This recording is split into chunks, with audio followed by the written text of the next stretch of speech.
Lecture du livre de Ellen G. White, intitulé Message choisi, volume 1. Chapitre 1. L'inspiration des prophètes écrivains. L'inspiration de la parole de Dieu. Nous voici arrivés à un temps où il convient de poser la question. Quand le Fils de l'homme viendra, trouvera-t-il la foi sur la terre? Luc 18, verset 8. Les ténèbres spirituelles couvrent la terre et l'obscurité enveloppe les peuples. Le scepticisme et l'incrédulité influencent l'interprétation des Écritures au sein de beaucoup d'églises. Ils sont nombreux, trop nombreux, ceux qui doutent de la véracité des Écritures. Le raisonnement humain et l'imagination du cœur de l'homme minent l'inspiration de la parole de Dieu. Ce qui devrait être admis sans discussion est entouré d'un nuage de mysticisme. Rien ne se détache d'une manière claire et distincte, fondée sur le roc. C'est là un des signes annoncés pour les derniers jours. Le Saint-Livre a résisté aux assauts de Satan, qui s'est efforcé, à l'aide d'hommes méchants, de jeter un sombre nuage sur tout ce qui revêt un caractère divin. Mais le Seigneur a préservé le Saint-Livre par son pouvoir miraculeux, sous sa forme actuelle, comme une charte ou un guide, indiquant à la famille humaine la voie conduisant au ciel. Les oracles divins ont été si négligés qu'il en est peu dans le monde, même parmi ceux qui déclarent pouvoir les expliquer à d'autres qui possèdent la divine connaissance des Écritures. Des savants ayant fait des études supérieures sont néanmoins des bergers incapables de nourrir le troupeau de Dieu.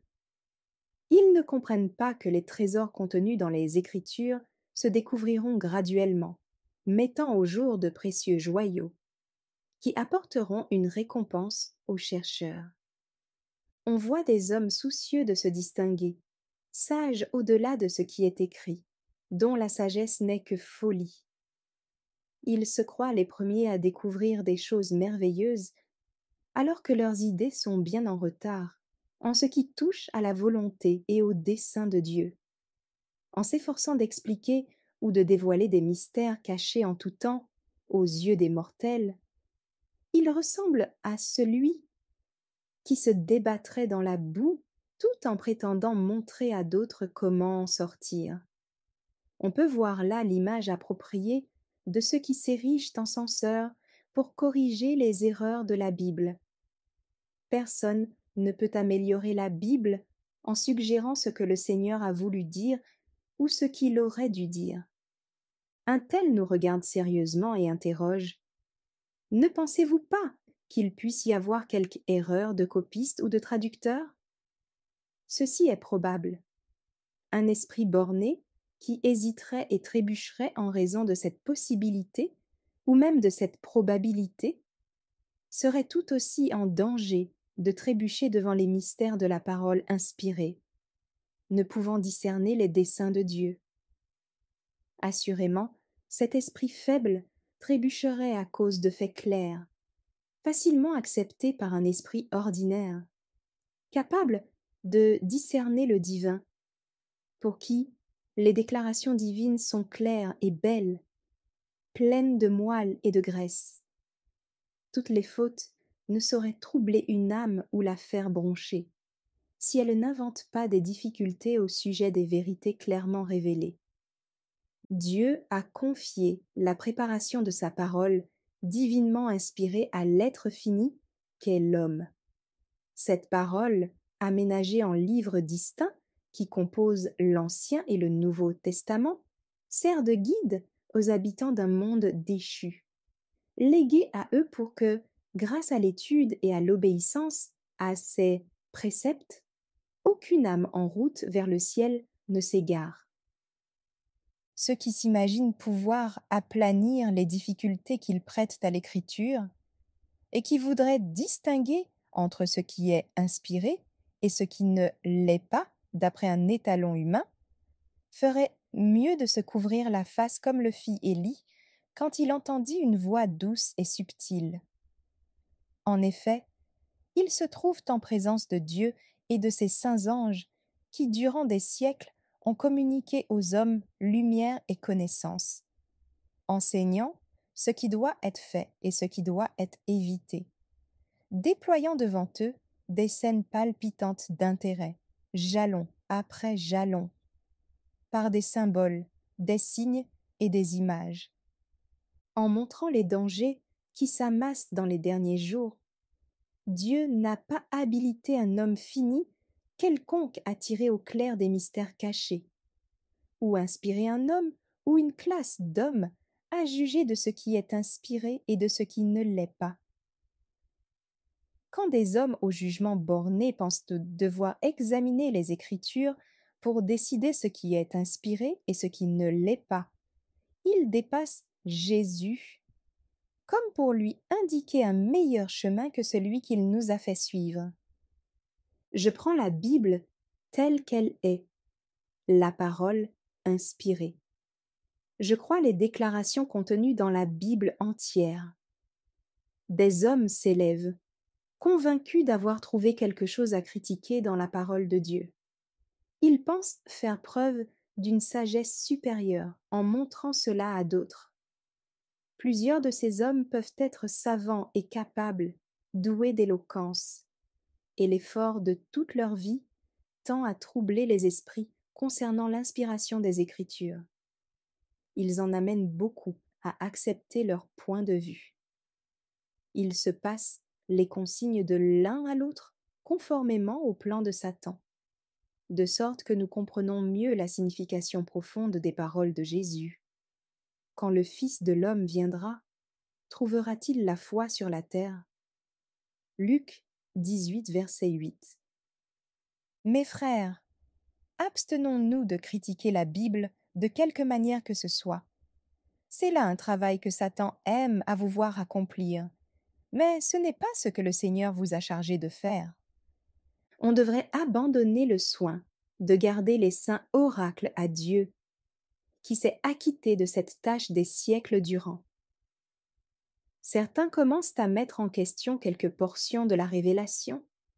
Ils s'emparent de quelques défauts ou de quelques contradictions entre une déclaration et une autre. En commençant par la Genèse, ils rejettent ce qui leur paraît douteux et ne s'en tiennent pas là, car Satan les conduira aussi loin que possible dans la voie des négations. Ils finiront par trouver des sujets de doute dans toutes les parties de l'Écriture. Leur sens critique se développe par l'exercice, si bien qu'ils ne trouvent plus à se reposer nulle part avec certitude. C'est perdre son temps que d'essayer de raisonner avec de telles personnes. Elles tourneront en ridicule la Bible elle-même. Ces hommes deviennent moqueurs sans s'en rendre compte. Frères, attachez-vous à votre Bible. Cessez de discuter son autorité. Obéissez à la parole, et aucun de vous ne se perdra. Des hommes se sont ingéniés, au cours des âges, à évaluer la parole de Dieu au moyen de leurs esprits bornés et de leur compréhension limitée. Si le Seigneur, qui est l'auteur des vivants oracles, écartait le voile et déployait devant eux sa sagesse et sa gloire, ils se rendraient compte de leur néant et s'écrieraient après Ésaïe: « Je suis un homme dont les lèvres sont impures. J'habite au milieu d'un peuple dont les lèvres sont impures. » Ésaïe 6,5. Des déclarations simples et claires sont accessibles à la compréhension même des illettrés, des paysans et des enfants, aussi bien que des adultes et des génies. Un individu doué de grands talents et de facultés mentales extraordinaires trouvera dans les oracles divins des trésors de vérité, magnifiques et précieux, qu'il pourra s'approprier. Il découvrira aussi des difficultés, des secrets et des sujets d'étonnement qu'il pourra étudier avec de légitimes satisfactions pendant toute sa vie, tout en devinant un infini au-delà. Des hommes peu favorisés au point de vue de l'instruction, aux capacités limitées, privés de la possibilité de se familiariser avec les Écritures, trouveront dans les oracles vivants des consolations, des directives et des conseils. Le plan du salut leur paraîtra aussi clair que la lumière du soleil. Personne n'est obligé de se perdre par manque de connaissances, à moins d'être volontairement aveugle. Dieu soit loué. La Bible est destinée à l'homme simple comme au savant. Elle convient à tous les âges et à toutes les classes. Objection à l'encontre de la Bible. Il y a une grande variété d'esprits. Selon le niveau d'instruction et la formation intellectuelle, les mêmes mots font une impression différente. Il n'est pas facile à quelqu'un de communiquer à une personne de tempérament, d'éducation et d'habitudes mentales différents. Les pensées qui lui semblent claires et distinctes. Néanmoins, cela peut suffire à une personne sincère et droite. Les choses peuvent être exprimées avec assez de simplicité et de clarté pour tout usage pratique. Mais si l'on a affaire à quelqu'un de malhonnête, décidé à ne pas voir et comprendre la vérité, les paroles dites seront détournées de leur sens naturel à l'avantage de l'individu. Celui-ci donnera une fausse interprétation aux paroles, dénaturera leur sens véritable, fera jouer sa propre imagination, puis se retranchera dans l'incrédulité, convaincu qu'on a cherché à le tromper. Mes écrits ont subi un traitement analogue de la part de ceux qui désirent leur donner une fausse interprétation. Ils changent la vérité de Dieu en mensonge. Et tout comme ceux-ci traitent les écrits contenus dans mes articles et mes livres, les sceptiques et les incrédules traitent la Bible de la même manière. Ils la lisent bien décidés à la pervertir, à en faire une fausse application, à en détourner le sens. Ils affirment que l'on peut prouver tout ce que l'on veut par la Bible, que chaque secte se fait fort de prouver ses doctrines en invoquant son autorité, et que les doctrines les plus diverses peuvent être démontrées par la Bible. La Bible a été écrite par des écrivains obligés de s'exprimer en un langage humain. C'étaient des hommes. Ils étaient inspirés par le Saint-Esprit. En raison de l'imperfection de l'intelligence humaine ou de la perversité de l'esprit humain, toujours habile à s'évader loin de la vérité, il en est beaucoup qui lisent et comprennent la Bible conformément à leurs désirs. Ce n'est pas dans la Bible que se trouve la difficulté. Des politiciens discutent certaines lois constitutionnelles et en tirent des conclusions opposées. Au lieu d'avoir été données aux hommes en une suite ininterrompue de déclarations, les Écritures se sont enrichies pièce par pièce au cours de générations successives, chaque fois que la providence divine jugeait utile de parler aux hommes en divers temps et en divers lieux. Les auteurs ont écrit selon qu'ils étaient mus par le Saint-Esprit. Il y a d'abord le bouton, puis la fleur, ensuite le fruit. D'abord l'herbe, puis l'épi, puis le grain, tout formé dans l'épi. C'est exactement ce qui se passe en nous grâce à la Bible. Les Écritures ne manifestent pas toujours un ordre parfait ni une unité évidente. Les miracles du Christ ne sont pas relatés par ordre chronologique. Ils sont présentés en rapport avec les circonstances qui ont commandé ce déploiement de puissance divine. Les vérités bibliques ressemblent à des perles cachées. Il s'agit de les chercher, de creuser le sol avec patience. Ceux qui s'arrêtent à la surface des Écritures, n'en tirant qu'une connaissance superficielle qu'ils s'imaginent profonde, parlent des contradictions de la Bible et mettent en question son autorité. En revanche, les cœurs qui vivent en harmonie avec la vérité et le devoir sonderont les Écritures et seront prêts à recevoir des impressions divines. Une âme éclairée aperçoit une unité spirituelle, un long fil d'or courant à travers le tout. Mais pour suivre ce précieux fil d'or, il faut beaucoup de patience, de réflexion et de prière. D'âpres discussions au sujet de la Bible ont provoqué des recherches qui ont fait découvrir de précieux joyaux de vérité. Bien des larmes ont coulé, bien des prières ont été offertes, demandant au Seigneur de faire comprendre sa parole. La Bible ne nous a pas été donnée en un langage surhumain. Pour atteindre l'homme, Jésus a revêtu l'humanité. La Bible a dû être donnée en un langage humain. Or, tout ce qui est humain est imparfait. Un mot peut avoir plusieurs significations. On ne trouve pas toujours un mot distinct pour exprimer une idée. La Bible se propose un but essentiellement pratique. Les esprits portent des empreintes différentes. Tous ne comprennent pas de la même manière une expression ou une déclaration. Il en est qui comprennent les déclarations de l'Écriture d'après leur mentalité et leurs désirs. Des idées arrêtées à l'avance, des préjugés, des passions contribuent puissamment à obscurcir l'entendement et à jeter la confusion dans l'esprit, même quand il s'agit de la lecture des écrits sacrés.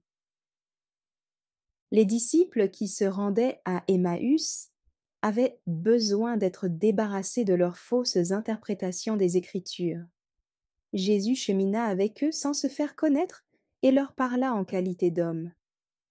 Commençant par Moïse et les prophètes, il leur enseigna tout ce qui le concernait, montrant que sa vie, sa mission, ses souffrances et sa mort étaient conformes à ce que la parole de Dieu avait prévu. Il leur ouvrit l'entendement et leur fit comprendre les Écritures. Il lui fallut peu de temps pour remettre les choses au point et leur montrer l'unité et la véracité divine des Écritures. Aujourd'hui, les hommes ont bien besoin que leur entendement soit ouvert. La Bible a été écrite par des hommes inspirés, mais ils n'ont pas employé un langage divin. Ils ont parlé le langage humain. Ce n'est pas Dieu qui a été l'écrivain. On dira souvent que telle expression ne sied pas à Dieu. Mais Dieu ne s'est pas exposé à notre jugement dans la Bible par des mots, de la logique ou de la rhétorique. Les écrivains de la Bible ont été les hommes de plume, non la plume même de Dieu. Ce ne sont pas les mots de la Bible qui sont inspirés, ce sont les hommes. L'inspiration agit non pas sur les mots ou les expressions, mais sur l'auteur lui-même, à qui le Saint-Esprit communique des pensées. Quant aux mots, ils portent l'empreinte de l'individualité. L'Esprit divin se répand. Il s'unit à l'esprit de l'homme, si bien que les déclarations de l'homme sont la parole de Dieu. L'unité dans la diversité. Un arbre offre de la variété. Il n'y a guère deux feuilles identiques. Cependant, cette variété ajoute à la beauté de l'arbre. En examinant nos Bibles, nous pourrions demander: pourquoi a-t-il été nécessaire que les évangélistes Matthieu, Marc, Luc et Jean, le livre des Actes et les divers auteurs des Épîtres, traitent les mêmes sujets? Le Seigneur a donné sa parole exactement comme il veut qu'elle nous parvienne. Il s'est servi pour cela d'écrivains différents, dont chacun avait son individualité propre, tout en racontant la même histoire. Leurs témoignages ont été rassemblés en un livre unique. Ils ressemblent à ceux que l'on entend dans une réunion de témoignages. Chacun expose ses pensées d'après son style particulier. Chacun d'eux a fait une expérience personnelle. Leur diversité contribue à élargir et approfondir la connaissance dispensée de manière à répondre aux besoins d'esprits différents. Les pensées ne sont pas exprimées d'une manière uniforme, comme si elles étaient jetées dans un moule de fer. ce qui engendrerait de la monotonie. L'uniformité entraînerait une perte de grâce et de beauté particulière. Le créateur de toute idée peut communiquer la même pensée à des esprits différents et faire que chacun l'exprime à sa manière, sans qu'ils se contredisent mutuellement. Le fait qu'il existe des différences ne devrait pas nous préoccuper ou nous troubler. Il arrive rarement que deux personnes voient et expriment une vérité dans les mêmes termes. Chacun s'arrête sur des points particuliers que sa constitution et son éducation lui permettent d'apprécier. Quand la lumière solaire frappe des objets différents, elle leur donne une teinte différente. Par l'inspiration de son esprit, le Seigneur a donné la vérité à ses apôtres, leur laissant le soin de l'exprimer à l'aide du Saint-Esprit, en rapport avec leur développement intellectuel. Mais l'esprit de l'écrivain n'est pas entravé comme s'il était introduit de force dans un certain moule. Le Seigneur se fait entendre à travers un langage imparfait. Pour parler aux hommes, le Seigneur se sert d'un langage imparfait pour que les sens dégénérés, les perceptions émoussées d'êtres terrestres puissent le comprendre. Il y a là une preuve de condescendance de la part de Dieu. Il se place au niveau de l'homme déchu.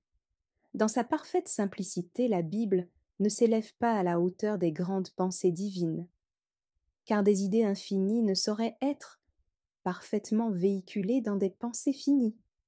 Au lieu qu'il y ait de l'exagération dans les expressions bibliques, comme beaucoup se l'imaginent, les plus fortes expressions sont impuissantes à rendre la magnificence de la pensée divine, même lorsque l'écrivain choisit les termes les plus expressifs pour communiquer des vérités supérieures. Des pécheurs peuvent à peine supporter une ombre de l'éclat de la gloire céleste. Aucun homme ne doit s'ériger en juge de la parole de Dieu. Le sujet de l'inspiration a été enseigné aussi bien au tabernacle qu'au collège de Battle Creek. Des hommes finis ont eu la hardiesse d'affirmer que certaines parties des Écritures sont inspirées et d'autres non. Il m'a été montré que ce n'est pas le Seigneur qui a inspiré les articles parus dans la review, et qu'il n'a pas approuvé ceux qui ont présenté ces vues à notre jeunesse au collège. Quand des hommes se risquent à critiquer la parole de Dieu, ils s'aventurent sur un terrain sacré. Il ferait mieux d'éprouver une crainte salutaire et d'imposer le silence à leur sagesse qui n'est que folie. Dieu n'a établi aucun homme juge de sa parole, chargé personne de choisir ce qu'il croit inspiré et de jeter le discrédit sur ce qui ne le serait pas. Les témoignages ont subi le même traitement, mais Dieu n'a pas mis la main à cela. Merci d'avoir écouté cette lecture. Si vous avez des questions ou des remarques sur le thème abordé, n'hésitez pas à les partager dans les commentaires et notre équipe ne manquera pas de les considérer. À bientôt sur lereste.org.